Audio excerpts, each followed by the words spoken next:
दोस्तों, इच्छाओं की दुनिया उतनी मासूम नहीं जितनी दिखती है।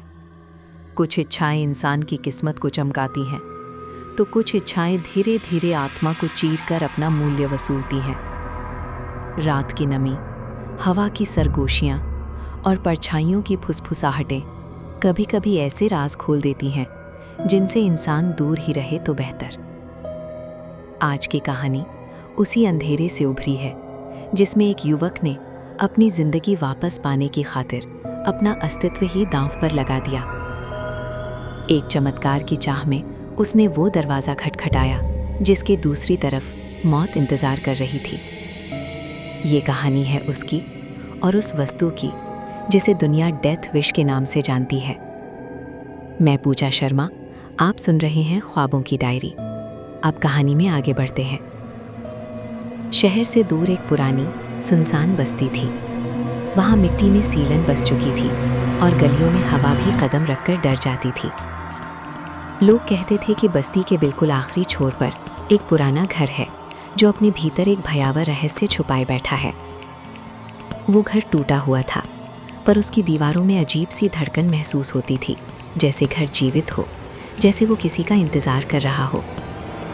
बस्ती के बुजुर्ग बताते थे कि उस घर में एक लाल धागे में लिपटा काला डिब्बा रखा है। वो डिब्बा किसी की भी एक इच्छा पूरी कर सकता है, लेकिन बदले में वो व्यक्ति की सबसे अनमोल चीज खा जाता है।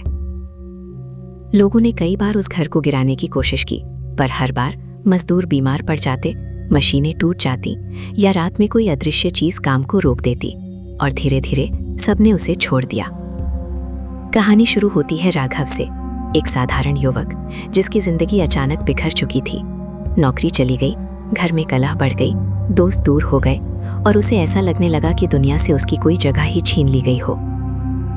पूरी बस्ती में एक ही अफवाह घूमती थी कि डेथ विश जिसे भी मिल जाए उसे जीवन फिर से दे देती है, और इसी अफवाह को पकड़कर राघव अपनी हताशा में उस घर तक पहुंच गया। रात थी और गली में बस पीली रोशनी झूल रही थी। कुत्ते दूर कहीं रो रहे थे, जैसे किसी अनहोनी का संकेत देते हों। राघव उस घर के सामने खड़ा हुआ। दरवाजा आधा खुला था, ऐसा लग रहा था कि घर उसे अंदर आने का न्योता दे रहा हो। वो एक पल को रुका, पर निराशा ने उसे आगे धकेल दिया। घर में घुसते ही हवा ठंडी हो गई। दीवारों में काले धब्बे उभर आए, फर्श पर पुराने पैरों के निशान दिखाई दिए, पर उनमें से कोई भी बाहर की ओर नहीं जा रहा था। राघव का दिल तेज धड़क रहा था, लेकिन उसने खुद को संभाला और धीरे धीरे अंदर बढ़ता रहा। घर के बीचों बीच एक छोटी टूटी मेज पर लाल धागे में बंधा हुआ काला डिब्बा रखा था। उसे देखते ही राघव को लगा जैसे कोई चीज उसके मन में झांक रही हो। डिब्बा हल्का सा कांपा और कमरे में छाया फैल गई। एक गहरी सूखी आवाज उठी, तू क्यों आया है? राघव कांपा, लेकिन उसी क्षण उसके भीतर उम्मीद की एक चिंगारी जागी। उसने कहा, मैं अपनी जिंदगी वापस चाहता हूँ। मेरे पास सब कुछ खो गया है, कृपया मेरी मदद करो। कमरे में अंधेरा गहराया, दीवारें जैसे सांस लेने लगी, और फिर वही आवाज दोबारा बोली, इच्छा तो पूरी होगी, लेकिन बदले में तुझे अपनी सबसे अनमोल चीज देनी होगी।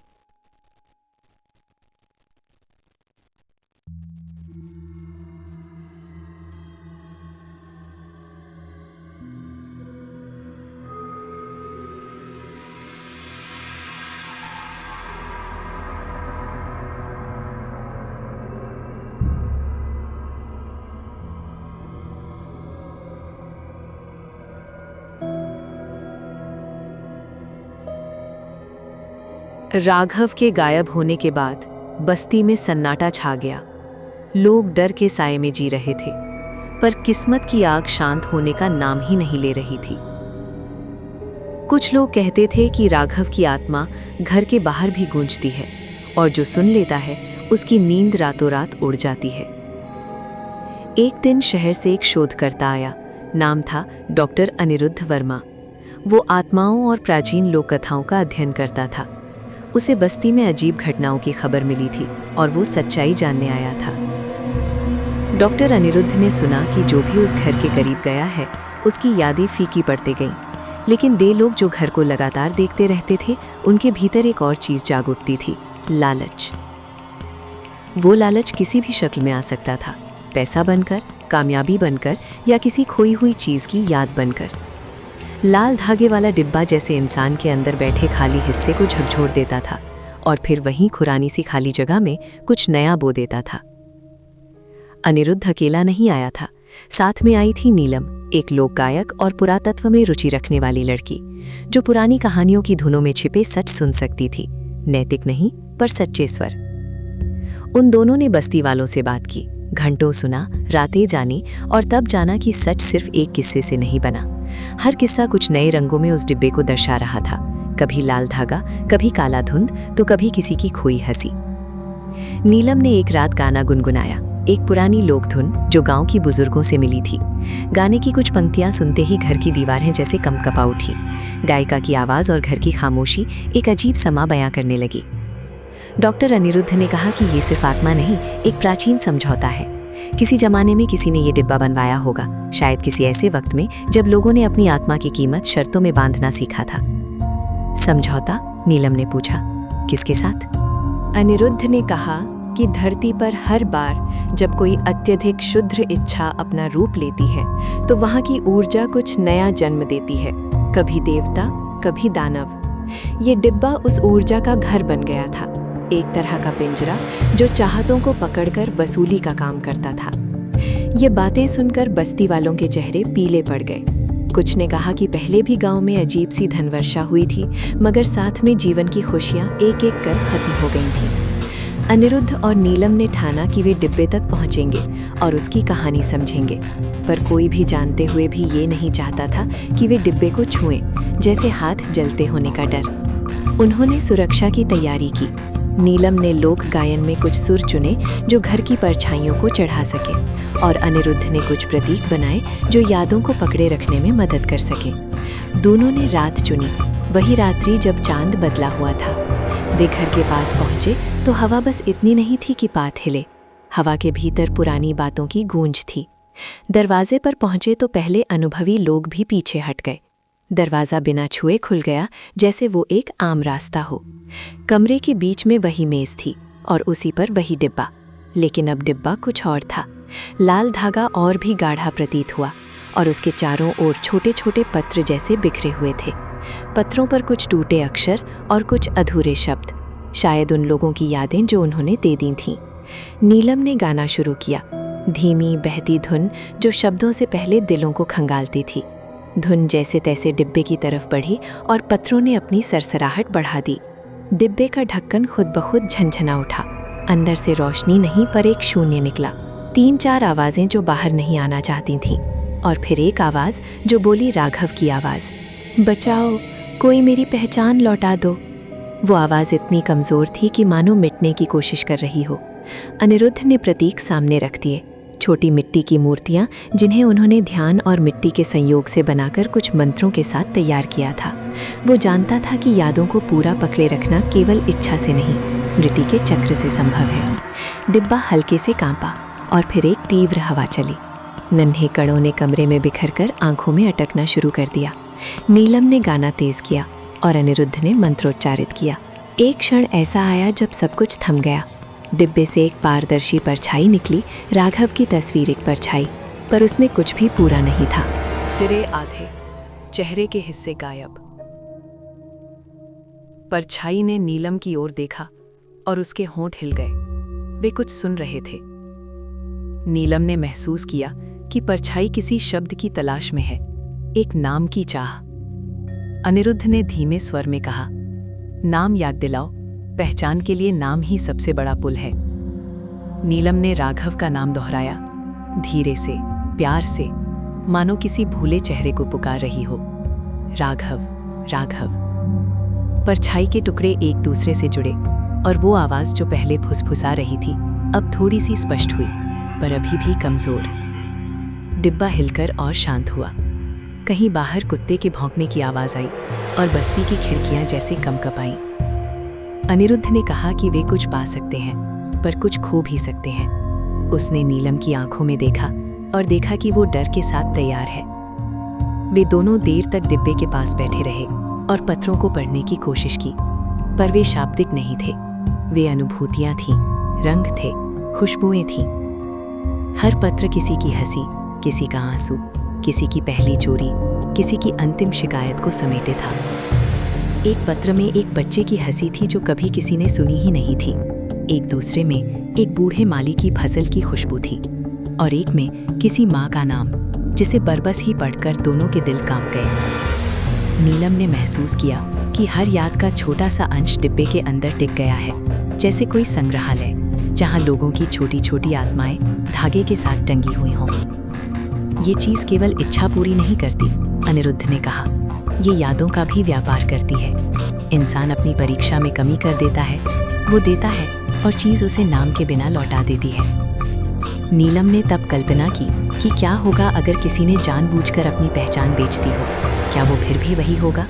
क्या यादें ही इंसान को इंसान बनाती हैं या कुछ और भी? जैसे ही वे विचार कर रहे थे, कमरे के भीतर हल्की सी हलचल हुई। डिब्बे ने अचानक एक नया पत्र उगल दिया, पर यह पत्र किसी की याद नहीं, बल्कि भविष्य की एक चमकती रेखा की तरह था। पत्र पर कुछ शब्द उभे, अगला भुगतान आने वाला है। अनिरुद्ध के पसीने छूट गए। नीलम की आवाज़ कांपी। ये संकेत था कि डिब्बा खाली नहीं हुआ, वो बस खपत कर रहा था और नई भूखें भी पैदा कर रहा था। बस्ती के लोग अगले दिन आ गए, कुछ को बातों से मिल, कुछ को डर। उनकी आंखों में पहले जैसा भय था, पर अब उसमें एक नई समझ थी कि ये सिर्फ राघव की नहीं, सबकी जंग है। नीलम और अनिरुद्ध ने मिलकर निर्णय लिया, डिब्बे को नष्ट नहीं किया जा सकता था, क्योंकि हर बार जब भी कोई हटाने की कोशिश करता, घर खुद बचाव कर लेता। उनका लक्ष्य अब था उस डिब्बे के चक्र को समझना और बस्ती को सिखाना कि किस तरह छोटे छोटे संकेतों से अपनी सबसे अनमोल चीज़ें बचाई जाए। वे लोगों को याद दिलाने लगे कि पहचान सिर्फ यादों का नाम नहीं, ये चीज़ें हैं जो हम छोड़ते हैं, बातें जो हम कहते हैं, चेहरे जो हम पहचानते हैं। यादें न सिर्फ दिमाग में रहती हैं, वे तालमेल हैं जो समाज को बांधते हैं। धीरे धीरे बस्ती में छोटी छोटी क्रियाएं शुरू हुईं। हर घर ने पुरानी तस्वीरों की प्रतियां बनाई। छोटे छोटी सेशंस हुए जहां लोग एक दूसरे की कहानियां सुनने लगे। लोग दोबारा अपने नामों को गूंजाने लगे, दोहराने लगे, ताकि कोई डिब्बा आने से पहले ही सुन ले और समझ जाए। पर डिब्बे की भूख कम नहीं हुई। हर बार जैसे ही कोई बड़ी चाह चमक उठती, डिब्बा फिर से हलचल जमाता और पत्रों की सूचियों में नए नए शब्द जुड़ते चले गए, कभी शोर के साथ, कभी धीमे धीमे। पार्ट 2 का अंत एक सवाल के साथ हुआ। क्या नीलम और अनिरुद्ध की कोशिशें इस चक्र को तोड़ पाएंगी, या डिब्बा खुद नई शर्तें बनाकर बस्ती को फिर से अपने जाल में फंसा लेगा? अगला भाग इस जाल की गहराई में जाएगा। हम खोजेंगे कि डिब्बा कैसे बना, किसने इसे बनाया और क्या कोई तरीका है जिससे उसकी भूख को मोड़ा जा सके। नीलम और डॉक्टर अनिरुद्ध ने जब बस्ती के पुराने रिकॉर्ड और बुजुर्गों की यादों को जोड़ा, तो एक पुराना नाम बार बार उभर कर आया, विघ्नहरी मास्टर। विघ्नहरी का नाम सुनते ही गांव की हवाओं में बदल सी खनक आ जाती थी। कहते थे कि वो एक अजीब तरह का शिल्पी था, कभी वैद्य, कभी जादूगर, कभी मिट्टी का मूर्तिकार। वो अकेला रहता था, गांव की हदों से परे, जंगल और दलदलों के बीच। लोगों के अनुसार वो उन चीज़ों को जानता था जिन्हें आम इंसान भूल चुका था। नामों की गूंज, रिश्तों की परतें और यादों की गंध। कई वर्षों पहले एक सूखे मौसम में गांव में अकाल पड़ा था। फसलें मार गईं, खेत सूख गए और लोग भूख से मरने लगे। तब विघ्नहरी ने कहा कि वो कुछ कर सकता है, पर उसकी शर्त थी किसी एक व्यक्ति को अपनी सबसे अनमोल चीज़ देनी होगी, ताकि गांव के बाकी लोगों की जिंदगी बच सके। लोगों ने उस वक्त भी निर्णय लिया था, किसी एक की कुर्बानी से सबकी जिंदगियां बच जाएं तो क्या बुरा है। इसी तरह का पहला समझौता हुआ और उस दिन से कुछ बदल गया। किसी ने अपनी याद छोड़ दी, किसी ने अपना नाम भुला दिया और कुछ ने अपनी मुस्कान दे दी। समय बीता, पर विघ्नहरी का विधिचार, प्रविधिचार गांव में टिका रहा। कुछ लोग इसे पूजा की तरह मानने लगे और कुछ भय से उससे दूर होने लगे।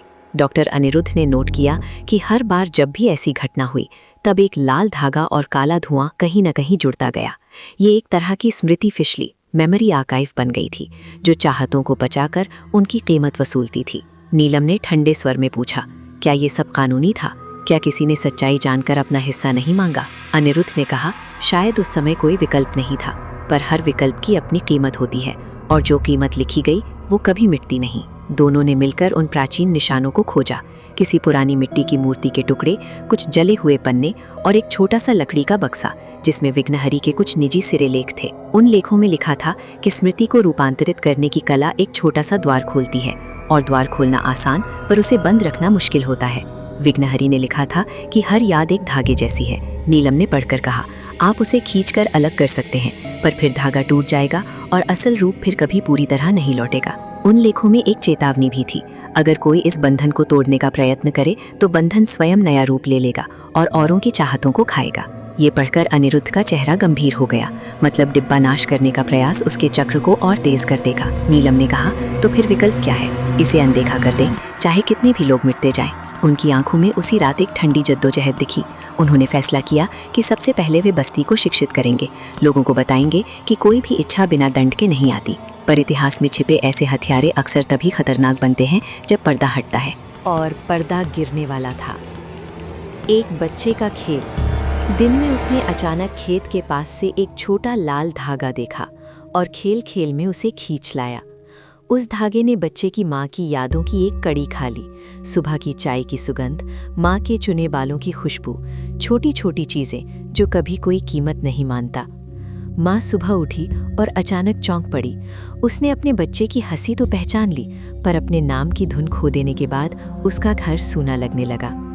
ये घटना बस्ती में भय की लहर फैला गई। लोग समझने लगे कि डिब्बे की भूख अब सिर्फ एक केंद्र में नहीं रह गई। उसने अपने छोटे छोटे धागों को आसपास भी फैलाना शुरू कर दिया था। नीलम और अनिरुद्ध ने मिलकर एक योजना बनाई। वे बस्ती में नाम स्मरण सत्र चलाएंगे, जहां लोग एक दूसरे के नाम, कहानियां और पुरानी यादें बड़े सामूहिक तरीके से बोलेंगे, ताकि डिब्बा जब किसी की याद छीनने आए तो उसे सजग समुदाय की शक्ति का सामना करना पड़े। सत्र शुरू हुआ।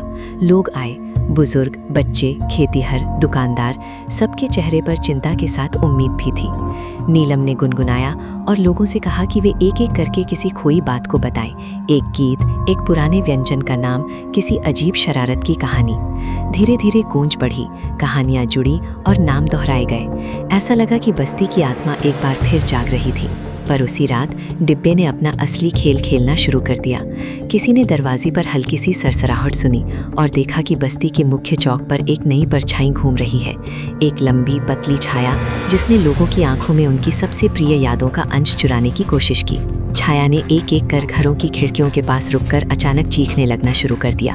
उन चीखों में पहले की यादें सिहर रही थीं और फिर ठंडा सा खामोश हो रही थीं। लोग दौड़े और देखा कि कुछ घरों में लोग बेहोश पड़े हैं। उनकी आंखों की चमक कम हो गई और चेहरे पर कुछ अदृश्य विराम पड़ा हुआ था। अनिरुद्ध ने तुरंत कहा, ये वही संकेत है जो लेखों ने बताया था, बिंदु से चलता हुआ चक्र, जब तंत्र को छेड़ा जाता है। नीलम ने गले में थमा हुआ एक छोटा रुद्राक्ष निकाला और जोर से मंत्र जपने लगी। वह मंत्र उसका बचपन से सिखाया हुआ लोक मंत्र था, परंतु वह भी तभी असर कर सका जब समुदाय पूरा उसका साथ दे रहा था। लोगों ने एक दूसरे के हाथ थामे और नामों को जोर से दोहराया, जैसे कोई पुराना ब्रह्मांड फिर से गूंज रहा हो। धीरे धीरे वे बेहोश पड़े लोग होश में आए। कुछ लोगों की यादें लौटीं, कुछ की नहीं। ये स्पष्ट हो गया कि बस्ती की सामूहिक स्मृति कुछ हद तक काम कर गई, पर डिब्बे की भूख कम नहीं हुई थी। वह अब और चतुर हो चुका था। अनिरुद्ध ने कहा, हमें उस जगह का भौतिक स्रोत ढूंढना होगा जहाँ से डिब्बा अपनी ऊर्जा खींचता है। लेखों में एक स्थान का नाम आया था, नीलकंठी कुआं। नीलकंठी कुआं सुनकर बस्ती में एक सिहरन दौड़ गई, क्योंकि वह कुआं वर्षों से सूखा पड़ा था और कहा जाता था कि उसी कुएं के किनारे विघ्नहरि ने सबसे पहला समझौता किया था। आगे बढ़ने से पहले नीलम और अनिरुद्ध ने समुदाय से मदद मांगी, क्योंकि वे जानते थे कि अकेले जाना मौत की दावत हो सकती थी। लोगों ने हिचकिचाते हुए पर हाँ कर दी, क्योंकि अब वह सिर्फ उनके लिए एक विज्ञान का विषय नहीं रह गया था। ये उनकी पहचान की लड़ाई बन गई थी। वे एक छोटे से जत्थे में कुएं की ओर चल पड़े। रास्ते में पुराने पत्थरों पर कुछ निशान दिखे जो विघ्नहरि के समय के लगते थे। किए गए पाप 5-6 टुकड़े, पुराने जंगल के निशान और एक जर्जर सा पत्थर जिस पर कुछ अक्षर दब गए थे। कुएं के पास पहुंचकर नीलम ने महसूस किया कि हवा यहाँ अजीब सी ठंडी थी, मतलब कि यहाँ किसी तरह की ऊर्जा अभी भी फंसी हुई थी। कुएं में वे धीरे धीरे झांके, पर गहरा अंधेरा था जो सिर्फ उनकी टॉर्च की रोशनी में खुल रहा था। नीलम ने सुना कि नीचे से कोई हल्की सी सिसक उठी, मानो किसी की पहचान का अंतिम टुकड़ा फिसल रहा हो। अनिरुद्ध ने नीचे उतरने का प्रस्ताव रखा, पर इससे पहले उसने अपने जले हुए नोटबुक से कुछ संकेत निकाले। एक छोटा अनुष्ठान कि कैसे एक द्वार को निष्क्रिय किया जा सकता है, पर वो पक्का नहीं था। नीचे उतरते हुए वे तीनों, अनिरुद्ध, नीलम और एक स्थानीय किसान, एक ऐसे कक्ष तक पहुंचे जहां दीवारों पर दर्जनों नाम उत्कीर्ण थे। नामों के पास छोटे लाल धागों के निशान थे। हर धागा किसी की कहानी का एक टुकड़ा दर्शा रहा था। कक्ष के बीचों बीच एक छोटा सा मंच था जिस पर राख बिखरी थी और बीच में काले सलेटी रंग का कुछ था। ये वही प्रारंभिक धागा शोध स्थल लग रहा था। नीलम ने धीरे से पूछा, क्या ये वो जगह है जहां विघ्नहरि ने पहला समझौता किया था? अनिरुद्ध ने सर हिलाया। यहाँ से ऊर्जा निकली थी, पर हमने अब तक वो चाबी नहीं मिली जिससे इसे स्थायी रूप से रोका जा सके। वे मंच के पास आए और देखा कि राख के बीच कुछ नीली हरी चमक थी, एक तरह की यांत्रिक चमक जो किसी जीवित चीज की तरह पिघल रही थी। तभी एक धीमी आवाज आई। ये आवाज किसी अनजान व्यक्ति की नहीं थी, ये मानो कुएं की खुद की आवाज थी। जो देने आया था उससे छीन लिया गया, अब चुकाना हर जमाने का काम है। नीलम ने एक कदम पीछे हटा। वो जानती थी कि अब वो सीमा पार कर चुकी है। अनिरुद्ध ने अपने नोट्स खोले और देखा कि यहीं पर एक मंत्र लिखा था जो गूंजकर एक सीमित बंधन लगाता था।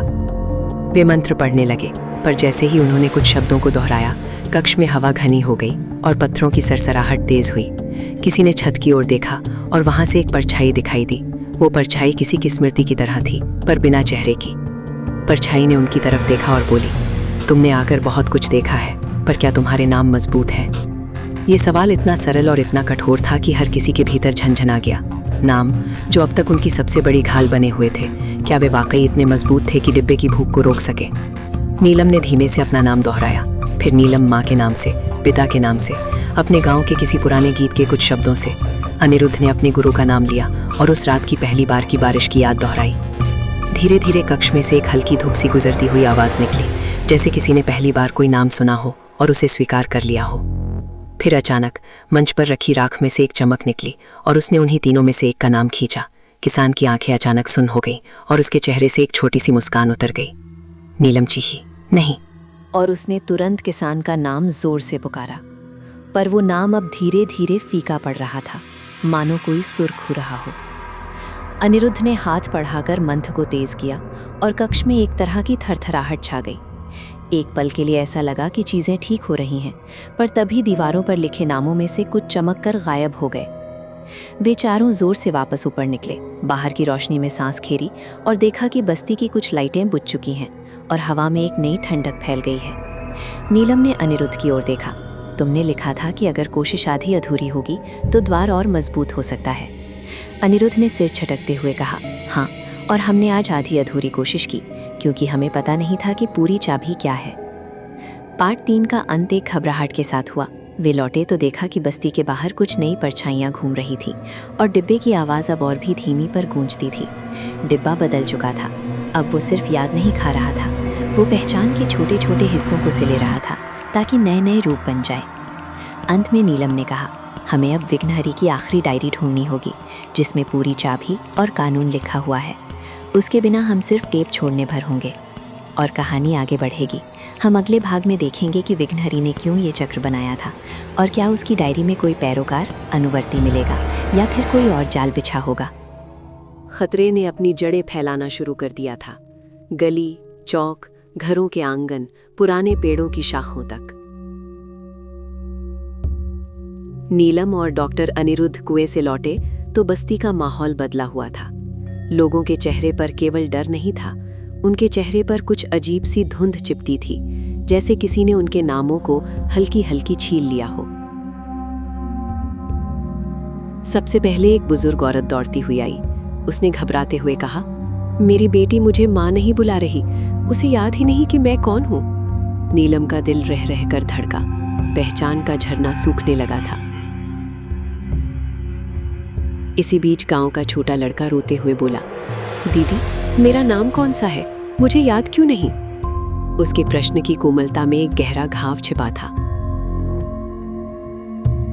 ये स्पष्ट था, कुएं में किया गया अधूरा अनुष्ठान बस्ती की सामूहिक स्मृति पर असर डाल चुका था। डिब्बा केवल चोरी नहीं कर रहा था, वो अब लोगों की पहचान को चखने लगा था, एक एक कर, धीरे धीरे।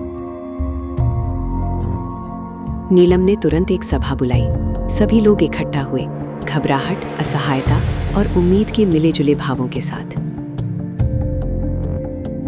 नीलम ने कहा, हमने आधा मंत्र पढ़ा था, इसका मतलब ये है कि अब डिब्बे का द्वार खुलने लगा है और हमें इसे बंद करने के लिए पूरा मंत्र चाहिए।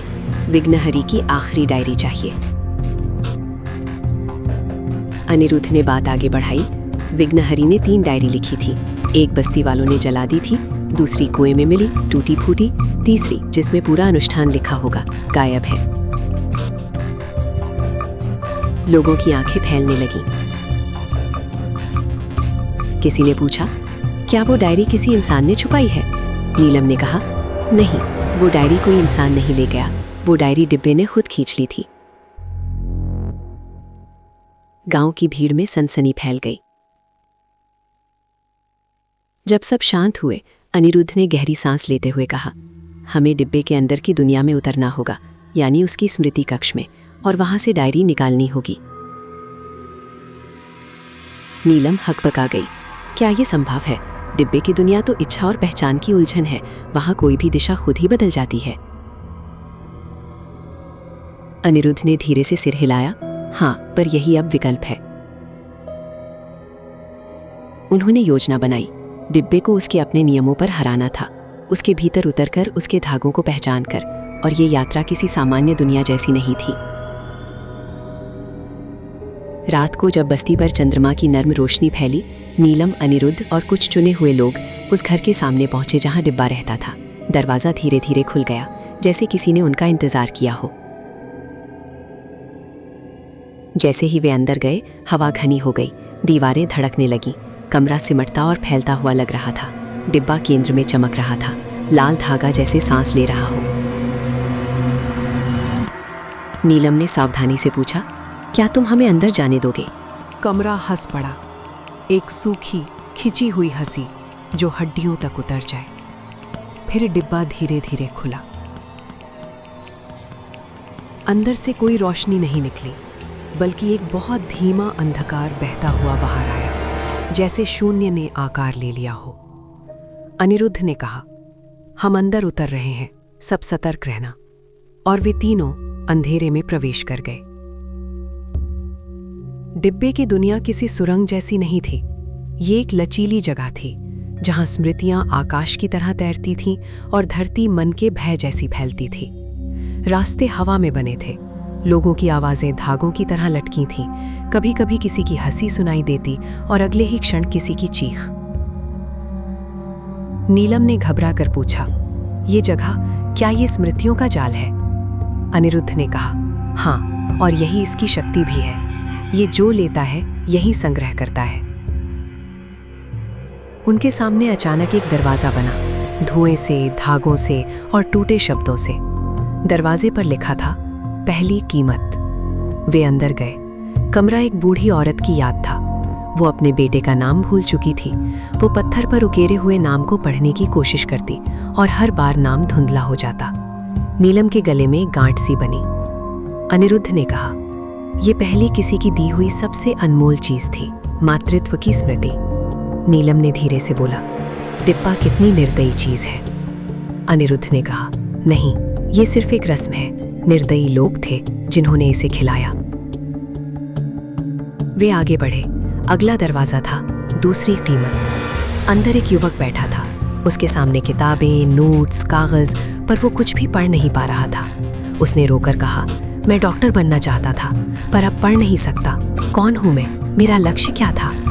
नीलम ने उसकी आंखों में वही खोखलापन देखा जो गांव के बच्चे में था। वे फिर आगे बढ़े। तीसरा दरवाजा था, अधूरी इच्छा। कमरा झटके लेने लगा। ये किसी ऐसे व्यक्ति की याद थी जिसने अपनी पहचान बेच दी थी, बदले में किसी और की जिंदगी बचाने के लिए। चीखें, हंसी, रोशनी सब टूट कर तैर रही थी। इन सब के पार एक लंबा काला गलियारा था। उसकी दीवारों पर धागे चमक रहे थे, सैकड़ों लाल धागे। हर धागा किसी के नाम से जुड़ा हुआ था। नीलम ने उनमें से एक छुआ और अचानक उसे अपने बचपन की एक याद दिखाई दी। वो टूटते टूटते बची। अनिरुद्ध चिल्लाया, मत छुओ, ये धागे तुम्हारी पहचान खींच सकते हैं। नीलम कांप गई। आखिरकार वे एक विशाल कक्ष में पहुंचे। कक्ष के बीच में एक बड़ा चबूतरा था और उस पर रखी थी विघ्नहरि की आखिरी डायरी। डायरी आधी राख में बदली थी, पर आधी अभी बाकी थी। अनिरुद्ध दौड़ कर गया, पर जैसे ही उसने डायरी उठाने की कोशिश की, धागे उसके हाथों से चिपकने लगे और किताब ने कसम साना शुरू किया। नीलम चीखी, सावधान। डायरी ने बात की। उसने कहा, तुम यहाँ क्यों आए हो? अनिरुद्ध हकपका गया, ताकि हम डिब्बे को रोक सकें। डायरी बोली, डिब्बा तुम्हारा दुश्मन नहीं, तुम्हारी इच्छाएं हैं।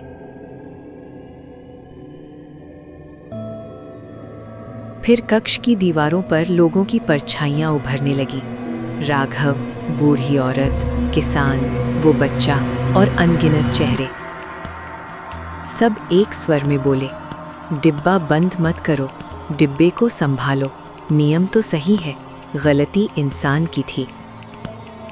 नीलम कांप गई। नियम सही, किसी की पहचान छीनना, किसी की याद छीनना, ये कैसे सही है? डायरी बोली, तुम गलत समझ रही हो। डिब्बा कभी किसी से जबरदस्ती नहीं लेता। हर व्यक्ति ने अपनी इच्छा की कीमत खुद दी है, हमेशा स्वेच्छा से। समझौते को तोड़ा नहीं जा सकता, पर नियमों को समझा जा सकता है। अनिरुद्ध बोला, हमें ये नियम चाहिए, पूरा मंत्र चाहिए, ताकि हम लोगों को बचा सके। डायरी धीरे से चमकी। फिर उसने कहा, मंत्र है, पर कीमत है। अगर तुम मंत्र सीखना चाहते हो, तो तुम्हें भी अपनी सबसे अनमोल चीज देनी होगी। नीलम का दिल डूब गया। अनिरुद्ध ने पूछा, मेरी कीमत क्या होगी? डायरी बोली, तुम्हारी जिज्ञासा, तुम्हारा शोध करने का मन। अगर इसे दोगे, तो तुम ज्ञान होते हुए भी उसे समझ नहीं पाओगे। अनिरुद्ध का चेहरा सफेद पड़ गया। हर वैज्ञानिक के लिए ये मृत्यु समान था। डायरी फिर नीलम की ओर घूमी। और तुम्हारी कीमत है तुम्हारी आवाज, तुम्हारी गायकी, जिससे तुम लोगों की पहचान बचाती हो, उसी को तुम्हें छोड़ना होगा। नीलम के पैर कांप गए। दोनों चुप रहे। दोनों जानते थे कि कीमत असली थी और मूल्य अपूरणीय था। नीलम ने धीरे कहा, क्या कोई और रास्ता नहीं? डायरी ने कहा, एक है, पर वो सबसे कठिन है। तुम्हें बस्ती की सामूहिक पहचान को एक साथ जोड़ना होगा। लोगों के नाम, यादें, गीत, सबको एक धागे में पिरोना होगा। तभी डिब्बा अपना द्वार स्वयं बंद करेगा। नीलम ने कहा, ये संभव भी है? डायरी बोली, हाँ, स्मृति और पहचान जब एक साथ खड़ी होती हैं, तो कोई भी शक्ति उन्हें खा नहीं सकती। पर उसी क्षण कक्ष हिलने लगा। दीवारों पर परछाइयां टूटने लगी।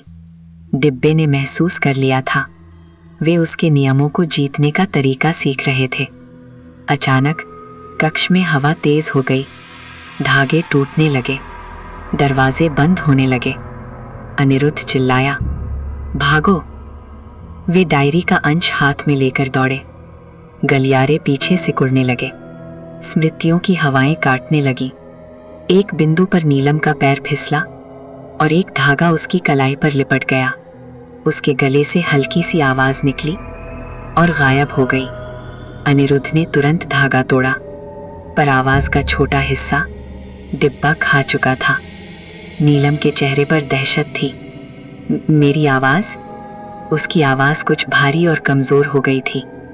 आखिर वे अंधेरे से बाहर निकल आए। डिब्बे का ढक्कन एक धमाके से बंद हो गया। कमरा शांत हो गया।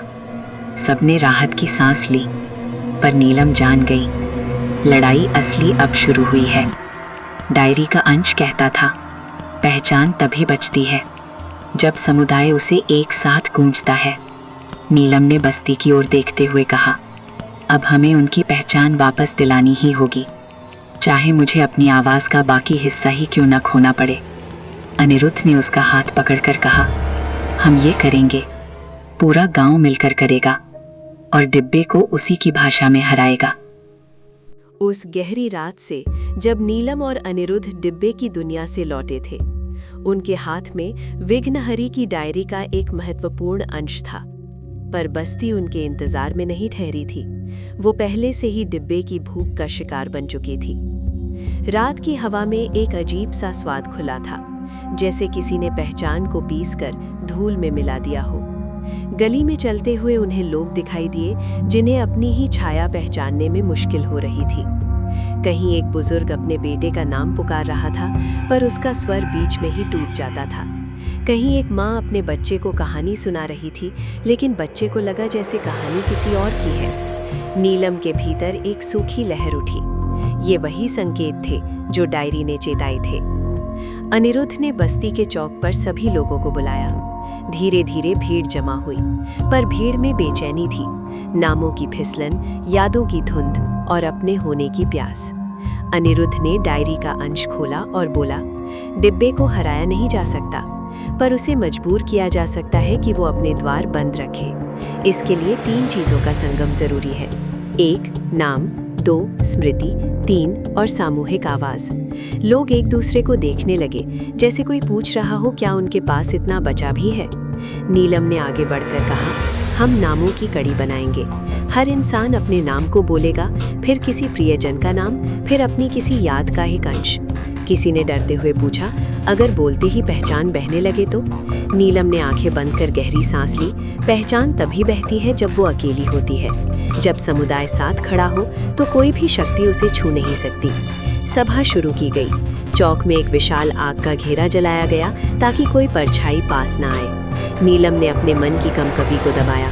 उसकी आवाज़ पहले जैसी नहीं रह गई थी, पर वो जानती थी कि उसे बोलना ही होगा। उसने गुनगुनाना शुरू किया। आवाज़ टूटती, थमती, फिर उठती। लोगों ने उसी सुर से अपने नाम दोहराने शुरू किए। मेरा नाम रूपमणि है, मैं देवपाल हूँ, मैं चंदा देवी, मैं कुमार। नाम हवा में घुलने लगे, जैसे गांव में पहचान फिर पुकार रही हो। दूसरा चरण था यादों की कड़ी। नीलम ने कहा, अब एक एक याद बोलो, छोटी, बड़ी, मीठी, कड़वी, कोई भी। लोगों ने बोलना शुरू किया। मुझे वो दिन याद है जब मैं पहली बार खेत में गया था। मुझे अपनी दादी की रोटी की खुशबू याद है। मुझे अपने बेटे का पहला कदम याद है। मुझे उस बारिश की आवाज़ याद है जब मुझे प्यार हुआ था। यादें हवा में बहती गईं और हवा में गर्मी फैल गई। तीसरा चरण सामूहिक आवाज़। अनिरुद्ध ने कहा, सब एक साथ बोलो, हम अपनी पहचान नहीं छोड़ेंगे। भीड़ ने जोर से कहा, हम अपनी पहचान नहीं छोड़ेंगे। फिर दोबारा, हम अपनी पहचान नहीं छोड़ेंगे। और तीसरी बार, हम अपनी पहचान नहीं छोड़ेंगे। आवाज़ इतनी जोरदार थी कि घर की दीवारें तक थरथरा गईं। तभी अचानक रात का आकाश हिलने लगा। एक लहर चौक की ओर बढ़ी, काली, भारी, घनी। ये वही परछाइयों का समूह था जो डिब्बे ने भेजा था। परछाइयों के पैरों के नीचे धागे बिखरे थे, लाल, पतले, तने हुए जैसे नसें। एक परछाई आगे आई और गरजी, ये नामों की सभा बंद करो। तुम नियम तोड़ रहे हो। नीलम कांप गई, पर पीछे नहीं हटी। उसने कहा, हम नियम नहीं तोड़ रहे, हम पहचान बचा रहे हैं। परछाइयों ने हमला किया। धागे हवा में फेंके गए, जिन्होंने कई लोगों को लक्ष्य किया। पर इस बार बस्ती तैयार थी। जैसे ही किसी को धागा छूता, आसपास के लोग उसका नाम जोर से पुकारते और धागा टूटकर गिर जाता। धीरे धीरे सामूहिक आवाज की गूंज डिब्बे के अंदर तक पहुंची। वो घर जहां डिब्बा पड़ा था, धीरे धीरे दरारों से चमकने लगा, जैसे कोई पुरानी सांस टूट रही हो। सैकड़ों परछाइयां चीखने लगी। तभी हवा में एक तेज कंपन हुआ और घर के भीतर से विघ्नहरि की परछाई उभरी। वो फीकी थी, पर उसके चेहरे में 100 वर्ष की पीड़ा थी। नीलम और अनिरुद्ध ने उसे पहचान लिया। विघ्नहरि बोला, मैंने ये बंधन बनाया था, पर तुमने पहली बार इसे सही तरह से चुनौती दी है। नीलम ने सीधा पूछा, क्या ये बंधन टूट सकता है? विघ्नहरि ने गहरी सांस ली। हाँ, पर इसे तोड़ने का मतलब है जो कुछ इसने निगला है वो सब मुक्त होगा। भीड़ घबरा गई। अनिरुद्ध ने कहा, अगर हम इसे मुक्त करते हैं तो क्या बस्ती के लोग अपनी पहचान पालेंगे? विघ्नहरि बोला, हाँ, पर इसकी कीमत तुम्हें अपनी सबसे बड़ी स्मृति छोड़नी होगी। नीलम ने पूछा, इस बार किसकी? विघ्नहरि ने उत्तर दिया, जिसने द्वार खोला है, यानी नीलम। नीलम का दिल एक धक्के जैसा हिला। डिब्बा अचानक चमकने लगा और एक आवाज फुसफुसाई, चुन लो। नीलम की आंखें नम हो गईं। अगर वो अपनी सबसे बड़ी स्मृति त्याग देती तो उसकी पहचान अधूरी हो सकती थी, पर बस्ती बच सकती थी। अनिरुद्ध ने कांपती आवाज में कहा, नीलम मत करो, तुम्हारी यादें तुम्हारी सुर है। नीलम ने हल्की मुस्कान दी, अगर मेरी आवाज ही लोगों को बचा रही है तो याद छोड़ देना ठीक है। नीलम आगे बढ़ी। उसने आंखें बंद की और वो स्मृति सामने आई, उसकी माँ की अंतिम आवाज़ जो उसे गाने सिखाती थी। वही स्मृति, उसका सबसे प्यारा अंश। नीलम ने धीमे से कहा, मैं इसे छोड़ती हूँ। और जैसे ही उसने ये कहा, सारी दुनिया एक पल को स्थिर हो गई। डिब्बा जोर से फटा और उसके भीतर से सैकड़ों यादें, नाम, परछाइयाँ आसमान की ओर उड़ गईं। बस्ती पर प्रकाश गिरा, लोगों की पहचान उनके भीतर लौट आई। बच्चा अपनी माँ को माँ कहकर सीने से चिपक गया। एक बुजुर्ग ने अपनी पत्नी की तस्वीर पहचान ली। युवक को अपना सपना याद आ गया। गांव रो उठा, खुशी से, राहत से और कृतज्ञता से। पर नीलम, उसके चेहरे पर शांति थी, पर आंखों में थोड़ी धुंध। वो अपनी माँ के गीत को सुन नहीं पा रही थी, वो गीत जिसे उसने कीमत में दे दिया था।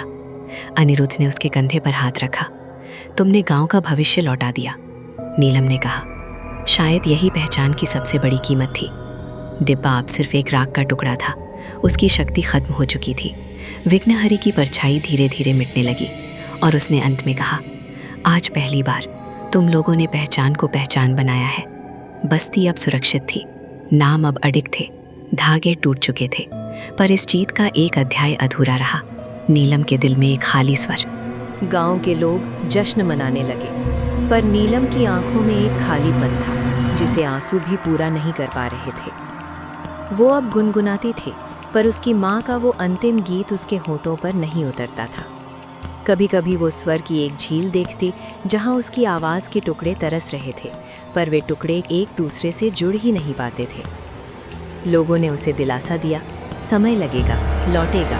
पर नीलम जानती थी कि कुछ चीज़ों में समय मदद नहीं करता, कुछ चीज़ें चाहती हैं कि उन्हें फिर से चुना जाए। अनिरुद्ध ने डायरी के अंशों का अध्ययन बढ़ा दिया। वो हर रोज़ नई पंक्तियां पढ़ता और पुराने मंत्रों का अर्थ समझने की कोशिश करता। उसने बताया कि कुछ स्मृतियां केवल वापस जादू से लौट सकती हैं और कुछ स्मृतियां तालमेल की मांग करती हैं, मतलब सबका साथ। नीलम ने फैसला किया कि उसे अपने गीत का एक छोटा सा अंश भी जो वापस चाहिए, उसे गांव वालों की मदद से ढूंढना होगा।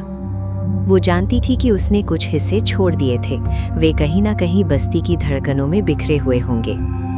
उसने एक दिन चुपचाप चौक पर आहिस्ता से कहा, मैं चाहती हूँ कि हम सब मिलकर मेरे गाने के कुछ सुर गुना दें। लोगों की आंखों में उत्सुकता और प्रेम चमका। उन्होंने सामूहिक संगीत की एक योजना बनाई, छोटी छोटी गुट्ठियाँ, हर घर से कोई न कोई सुर और बीच में नीलम की धीरे धीरे उठती हुई आवाज़। पहला सत्र शुरू हुआ। सूरज ढल रहा था और आसमान में कागज़ की तरह ढलती हवाएं थीं। लोग 56 सुरों को दोहराने लगे, बच्चे, बूढ़े और वे जो गीत भूल कर भी गुनगुनाने की हिम्मत रखते थे। नीलम ने सांस भरी और सुर में एक छोटा सा टुकड़ा जोड़ा, एक मुंह में फंसी धुन जो उसकी माँ कभी गाती थी।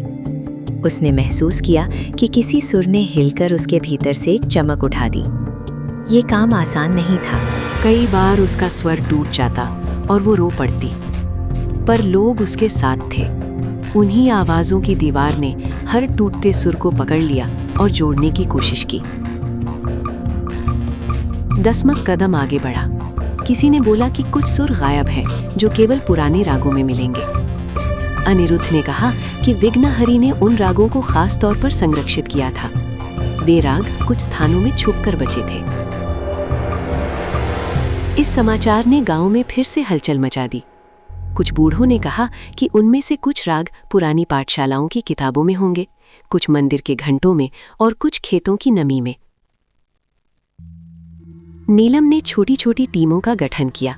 हर टीम एक सुर की तलाश करेगी। वे मंदिर के पास गए, पुस्तकालय के पुराने कट्टों तक गए और उन्होंने खेतों में उन माँ बहनों से पूछा जिनके पास जीवन के पुराने गहरे सुर रहते थे। एक टीम ने गांव के पुराना कुआं के पास एक पत्थर पर कुछ खरोंच पाए। वहां एक लय की रेखा उभरी हुई थी, जैसे किसी ने उंगलियों से सुर छेड़े हों। वहां से निकला एक सूक्ष्म टोन जो ठीक नीलम के खोए हुए सुर से मिलता जुलता था। दूसरी टीम ने देखा कि गांव के सबसे पुराने बांस के पेड़ में हवा जब आती है तो एक खास तरह की सिसक निकलती है। वो सिसक वही थी जो नीलम को माँ की हंसी की याद दिलाती थी। धीरे धीरे सुर मिलते गए। हर सुर एक छोटी सी चेन की तरह था। वे जुड़कर एक बड़ी धुन बनते जा रहे थे। पर हर खोज के साथ एक और परेशानी भी उभरती। डिब्बे की राख से उठी कुछ परछाइयां अब भी गांव के आसपास मंडला रही थीं। वे परछाइयां उन सुरों के हिस्से को छीनने की कोशिश करती ताकि नीलम उन्हें न जोड़ पाए। गांव के हमलावर दिनों में लोग रात दिन सतर्क रहे। वे सुर खोजते और उन्हें सुरक्षित रखते, कभी गीतों में, कभी कपड़ों के नीचे बुनकर, कभी मिट्टी के बर्तन में बंद करके। एक रात जब नीलम अकेली कुएं के पास सुर की एक कड़ी पर काम कर रही थी तो परछाइयों ने हमला किया। उनमें से एक ने उसके कानों से उस सुर के छोटे छोटे टुकड़े फाड़ने की कोशिश की। पर उस रात गांव के बच्चे भी जाग रहे थे। वे झट से आए और अपनी छोटी छोटी घंटियां बजाकर परछाइयों को घेर लिया। घंटियों की आवाज पर परछाइयां शर्मिंदा होकर पीछे हट गईं। उनमें ध्वनि की असहजता थी। नीलम ने सांस ली और अपने भीतर की खाली जगह में छोटे छोटे सुर ठूंस दिए। उसने महसूस किया कि उसकी खोई आवाज के कुछ हिस्से अब धीरे धीरे वापस आ रहे हैं, छोटे छोटे टुकड़े जो जुड़कर फिर से एक धुन बनने की कोशिश कर रहे थे। पर पूर्णता अभी दूर थी। एक दिन अनिरुद्ध ने डायरी के एक ऐसे अंश का संकेत दिया जो नीलम के लिए खास था। विघ्नहरि की उस पंक्ति में लिखा था कि कुछ स्मृतियां केवल तब लौटती हैं जब वे एक नए अर्थ से सुनी जाती हैं। नया अर्थ? नीलम ने पूछा। अनिरुद्ध ने कहा, हाँ, मतलब कि वही 16 सुर अगर आज के दर्द और आज की यादों के साथ गाए जाएं तो वे मजबूत बनेंगे। इस विचार ने नीलम के अंदर नया उत्साह भर दिया। वो समझ गई कि उसे सिर्फ पुराने गीतों की नकल नहीं करनी थी, उसे अपने और गांव की आज की आवाज को उस गीत में मिलाना होगा। उन्होंने एक भव्य रात तय की, गांव की पूरी यादों का मिलन। हर घर अपने किस्से राया, कोई अपनी पहली पक्की रोटी की कहानी, कोई अपने पहले प्यार की याद, कोई बेटे की एक हरकत। नीलम ने उनमें से चुनी हुई यादों को अपने सुर में पिरोया, कभी धीरे, कभी तड़के से, कभी बीच में चहक उठकर। और जब वो गाती तो भीड़ में कोई कोई अपने अपने सुर जोड़ देता। उस रात एक नया राग बना। वो पुराना भी था और नया भी, मांगी हुई भी और मुफ्त भी। उस राग में नीलम की माँ की याद भी थी और गांव की नई सुबह भी। घंटों की मेहनत के बाद नीलम ने पहली बार महसूस किया कि उसके भीतर वो अंतिम नोट हल्का सा चमक रहा है। उसने आंखें बंद की और गाना पूरा किया। उस क्षण जैसे किसी ने बुरे मौसम की चादर उठा दी। हवा साफ हुई और गांव में एक बार फिर से माँ की पुरानी धुन की गूंज फैल गई, हल्की, नम और अनंत। नीलम के होठों पर माँ का वो गीत आ गया, पूरा नहीं पर इतना कि जब वो गांव के चारों ओर गुनगुनाती तो लोग धीरे धीरे उसके साथ जुड़ने लगे। गांव वालों के चेहरे पर राहत थी। कुछ ने रोते हुए कहा, ये तो वही है। कुछ ने हाथ जोड़कर नीलम को गले लगाया। पर खुशी का ठहराव अल्पकालिक था। डिब्बे की राख से फिर से कुछ बुराई उत्सर्जित हुई। एक नई परछाई, इस बार और भी तेज। वो परछाई गांव की सबसे पुरानी किताबों की ओर बढ़ी, क्योंकि वहां और भी सुर छुपे थे जो डिब्बे की भूख को फिर से पो सकते थे। नीलम और अनिरुद्ध ने ठान लिया कि अब न केवल सुर जोड़ने हैं, बल्कि सुरों के स्रोत को भी सुरक्षित करना होगा। वे पुरानी किताबों, मंदिरों और पेड़ों के पास सुरों के संग्रहालय बनाएंगे, जहां हर सुर को नाम और कहानी के साथ रखा जाएगा। उन्होंने गांव की एक पुरानी कक्षी बनाई, एक छोटी सी लाइब्रेरी जहां सुरों को लिखकर और रिकॉर्ड करके रखा जाएगा। हर सुर के साथ उस सुर की कहानी भी लिखी जाएगी, किसने गाया, कब गाया और किसने उसे बचाया। ये काम महीनों चला। लोगों ने मिलकर सुरों को इकट्ठा किया, रिकॉर्ड किया और उन्हें मिट्टी के बर्तन, कपड़े के पोक्से और पत्थरों पर सुरक्षित रखा। धीरे धीरे नीलम की आवाज भी पूरी तरह वापस आने लगी। न तो पहले जैसी बिल्कुल, पर उसमें एक नई परत आ गई थी, गांव की सामूहिक याद की परत। 1 साल बाद गांव में हर साल की तरह एक त्योहार मनाया गया, लेकिन ये त्योहार खास था। ये याद बंधन पर्व था, जहां गांव के हर व्यक्ति ने अपने अपने सुर गांव की लाइब्रेरी में दान किए और एक बड़े समूह गीत का निर्माण हुआ। नीलम ने अंततः अपनी माँ का गीत पूरी तरह से याद कर लिया। वो स्वर अब उसकी नहीं, गांव की आवाज बन चुका था। जब वो गाती तो लोग सुनकर अपने अपने अंश जोड़ते और गीत छतों से उठकर अंबर तक पहुंचता। डिब्बा तब भी कहीं था, पर उसकी शक्ति खत्म हो गई थी। वो अब सिर्फ राख था जो कहीं तहीं से हल्की सी धुंध उगैटा, पर उसका कब्जा टूट चुका था। पार्ट 6 यहीं समाप्त होता है। ये कहानी सिर्फ नीलम की वापसी की नहीं थी। ये एक गांव की ये सीख थी कि आवाजें अकेली कमजोर नहीं है और सामूहिक स्मृति कभी भी एकल इच्छा की चालाकी से नहीं हारी। गांव में याद बंधन पर्व के बाद एक गहरी शांति उतर आई थी। गूंजती हुई आवाजें, बच्चों की हंसी, पुरानी कहानियों का पुनर्जीवन और नीलम की आवाज में लौटी वो मधुरता, सब धीरे धीरे एक नए अध्याय की तरह खुल रहे थे। पर कहाँ कोई अध्याय बिना परछाई के पूरा होता है। डिब्बा राख बन चुका था, पर उसकी राख में चमकते हुए काले कण आज भी हवा में तैरते थे, जैसे वो कहानी खुद को किसी और अर्थ में बदल रही हो। अनिरुद्ध ने उन कणों का अध्ययन किया और पहली बार पाया कि उनमें एक नया पैटर्न बन रहा है, मानो राख खुद को एक नई आकृति में ढालने की कोशिश कर रही हो। नीलम ने पूछा, क्या ये खतरा है? अनिरुद्ध बोला, नहीं, ये खतरा नहीं, ये एक शेष बंधन है। जब कोई जादुई वस्तु टूटती है, उसकी ऊर्जा बिखरती नहीं, वो अपना अंतिम रूप ढूंढती है। उस रात गांव के उत्तर दिशा में बसे बांस के जंगल से एक अजीब सी नीली रोशनी उठी। लोग डर गए, पर नीलम और अनिरुद्ध जानते थे कि ये डिब्बे के अंत का संकेत है और दुनिया को उसका नया अर्थ देने का समय है। वे दोनों कुछ गांव वालों के साथ उस जंगल की ओर बढ़े। जंगल में हवा अलग थी, धूप के कण बांस की पत्तियों में फंसकर चांदी जैसे चमक रहे थे और सबके बीच जमीन पर एक वृत्त बना था, काले, लाल और नीले कणों का मिला हुआ एक विशाल चक्र। चक्र के केंद्र में एक छोटी सी आकृति बन रही थी, किसी किताब जैसी, किसी सुर जैसा, किसी आईने जैसा, या शायद किसी स्मृति जैसा। नीलम ने दिल थाम कर कहा, ये डिब्बे का आखिरी रूप है। अनिरुद्ध ने कहा, डिब्बे का नहीं, उस ऊर्जा का जिसे लोग गलत समझते रहे। चक्र के बीच से एक हल्की फुसफुसाहट उठी, न तेज न डरावनी, बल्कि किसी बच्चे की तरह पूछती हुई, क्या मैं अब जा सकती हूँ? नीलम और अनिरुद्ध दोनों स्तब्ध रह गए। फुसफुसाहट पहली बार डिब्बे की आवाज़ नहीं थी, ये किसी नई जन्मी चेतना की आवाज़ थी। नीलम ने आगे बढ़कर पूछा, तुम कौन हो? आवाज़ बोली, मैं वही हूँ जो तुम सबने मिलकर बनाया। तुम्हारे सारे सुर, तुम्हारे सारे नाम, तुम्हारी बचाई हुई पहचान, मैं उन्हीं से बनी हूँ। गांव वाले हैरान थे, डिब्बे की विनाशकारी शक्ति अब एक निर्माणकारी चेतना बन रही थी। अनिरुद्ध ने धीरे से पूछा, क्या तुम बंधन तोड़ने आई हो या कोई नया बंधन चाहती हो? आवाज़ हंसी, एक हल्की मासूम गुनगुनाती हंसी। नहीं, मैं सिर्फ मुक्त होना चाहती हूँ। मैं अब किसी की यादें नहीं लूँगी, मैं बस अपने आप में रहना चाहती हूँ। ये बात सुनकर नीलम की आंखों में हल्की आंसू की चमक आई। वो बोली, अगर तुम सच में हमारी यादों से बनी हो तो हम तुम्हें जाने देंगे, लेकिन एक वादा चाहेंगे। आकार ने पूछा, कौन सा? नीलम ने कहा, कभी किसी का नाम मत छीनना, कभी किसी याद को मत तोड़ना और कभी किसी इच्छा को अपने भीतर कैद मत करना। आकार हल्का सा चमका, मैं वादा करती हूं।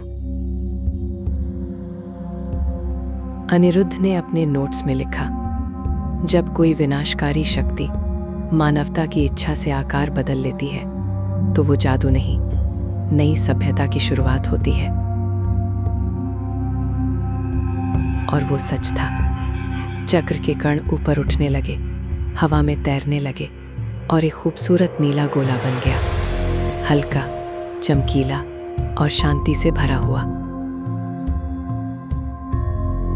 गोले ने कहा, अलविदा और धन्यवाद कि तुमने मुझे सिखाया कि पहचान सिर्फ स्मृति नहीं बल्कि संबंध होती है। फिर गोला आसमान में उड़ गया, कालेपन को चीरते हुए और सितारों की ओर एक नई राह बनाते हुए। जंगल शांत हो गया, गांव के लोग चौक में लौट आए, थके हुए पर खुश। सबसे बड़ा बदलाव नीलम में दिखा। उसकी आवाज़ अब पूरी लौट चुकी थी, पर अब वो वही पुरानी आवाज़ नहीं थी। इसमें एक नई शक्ति थी, भीतर की, गहरे की, और उस चेतना की जो आज मुक्त हुई थी। गांव वालों ने उसे देखा और महसूस किया कि नीलम अब सिर्फ गांव की गायिका नहीं, वो पहचान की रक्षक बन गई थी। अनिरुद्ध मुस्कुराकर बोला, नीलम, अब ये कहानी खत्म हो गई। नीलम ने सिर हिलाया। कहानियां कभी खत्म नहीं होती, पर ये अध्याय, ये पूरा हुआ। गांव में खुशहाली लौट आई।